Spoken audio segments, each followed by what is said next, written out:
दोस्तों, दुनिया इस वक्त सिर्फ बदल नहीं रही, बल्कि एक ऐसे खतरनाक मोड़ पर पहुंच चुकी है जहां हर मिनट, हर फैसला और हर रणनीति इतिहास लिख रही है। और इसी उथल पुथल के बीच एक ऐसी घटना हुई जिसने ग्लोबल पॉलिटिक्स की दिशा ही बदलने के संकेत दे दिए। अचानक भारत की धरती पर उतरा अमेरिका का एक बेहद खास सैन्य विमान, और उस विमान में बैठा शख्स कोई साधारण अधिकारी नहीं, बल्कि अमेरिका की डिफेंस पॉलिसी का मास्टरमाइंड, वो दिमाग जो आने वाले समय की जंग और शांति दोनों की स्क्रिप्ट लिख रहा है। ऐसे समय में जब ईरान के साथ तनाव हर घंटे नया रूप ले रहा है, जब मिडिल ईस्ट बारूद के ढेर पर बैठा है, जब तेल की कीमतें आसमान छू रही हैं और जब पूरी दुनिया एक और बड़े टकराव की आहट महसूस कर रही है, ऐसे में सवाल उठना लाजमी है कि आखिर अमेरिका का इतना बड़ा डिफेंस अधिकारी भारत क्यों आया है। क्या यह सिर्फ एक सामान्य दौरा है या फिर इसके पीछे छिपी है कोई बड़ी रणनीति, कोई ऐसा प्लान जो आने वाले समय में पूरी दुनिया का पावर बैलेंस बदल सकता है। क्योंकि दूसरी तरफ ईरान है जो झुकने को तैयार नहीं। उसका साफ संदेश है कि या तो जीत होगी या हार, कोई समझौता नहीं, कोई सीज फायर नहीं। और इसी जिद ने पूरे ग्लोबल सिस्टम को हिलाकर रख दिया है। इसी बीच जब सोशल मीडिया पर अफवाहें उड़ रही थीं कि अमेरिकी सैन्य विमान पाकिस्तान जा रहा है, तब अचानक उसका भारत में लैंड करना एक बहुत बड़ा संकेत था। जैसे ही यह खबर सामने आई, अमेरिकी राजदूत ने ट्वीट करके पुष्टि कर दी कि अमेरिका का टॉप डिफेंस अधिकारी भारत पहुंच चुका है।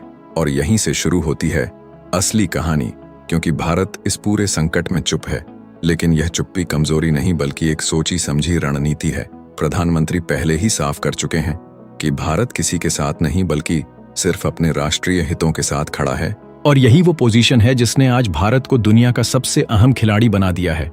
अब समझिए असली गेम।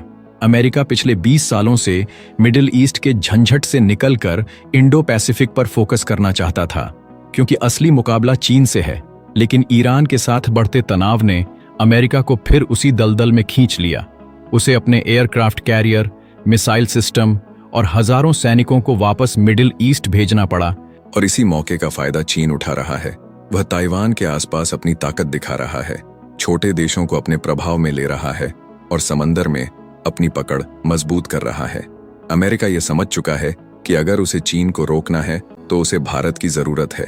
और यही वजह है कि यह हाई लेवल द्वारा हो रहा है। यह सिर्फ एक मुलाकात नहीं बल्कि एक मेगा डिफेंस साझेदारी की शुरुआत है, जिसमें दोनों देश मिलकर हथियार बनाएंगे, टेक्नोलॉजी शेयर करेंगे और एक दूसरे को मजबूत बनाएंगे। भारत अब सिर्फ खरीदार नहीं रहेगा बल्कि एक डिफेंस एक्सपोर्टर बनेगा। यह बदलाव बहुत बड़ा है। अब इस पूरी कहानी में एक और ट्विस्ट आता है। ईरान और अमेरिका के बीच शांति की बातचीत, जहां अमेरिका दावा कर रहा है कि बातचीत पटरी पर है, लेकिन ईरान इसे पूरी तरह खारिज कर रहा है। जमीन पर सच्चाई यह है कि जहां एक तरफ डील की बात हो रही है, वहीं दूसरी तरफ हजारों सैनिक और हथियार मिडिल ईस्ट भेजे जा रहे हैं। यानी शांति के नाम पर युद्ध की तैयारी। इसे ही कहते हैं जियोपॉलिटिक्स का असली खेल, जहां हर चाल के पीछे कई परतें होती हैं। इसी बीच पाकिस्तान खुद को मध्यस्थ बताने में लगा था, लेकिन ईरान ने उसका जहाज रोककर उसे उसकी औकात दिखा दी। साफ संदेश दे दिया कि इस खेल में हर कोई खिलाड़ी नहीं बन सकता। और अब पाकिस्तान दोनों तरफ से फंसा हुआ है। एक तरफ अमेरिका का दबाव और दूसरी तरफ ईरान की सख्ती। वहीं भारत इस पूरे खेल को बहुत ही समझदारी से खेल रहा है। वह अमेरिका के साथ भी है, रूस और ईरान के साथ भी अपने रिश्ते बनाए हुए हैं, और यही संतुलन उसे सबसे अलग बनाता है।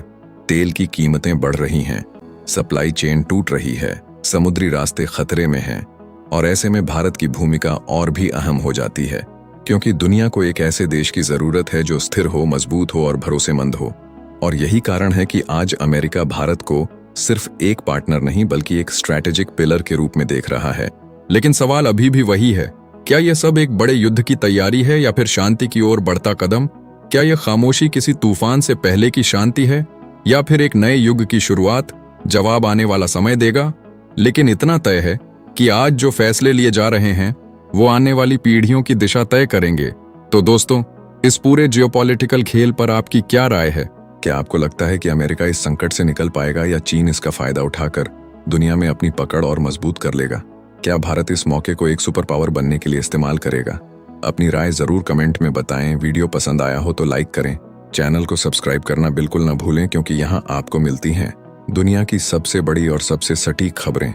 सबसे पहले, और हाँ, इस वीडियो को अपने दोस्तों के साथ जरूर शेयर करें ताकि वो भी समझ सकें कि दुनिया में आखिर चल क्या रहा है। मिलते हैं अगली बड़ी अपडेट के साथ, तब तक के लिए जय हिंद।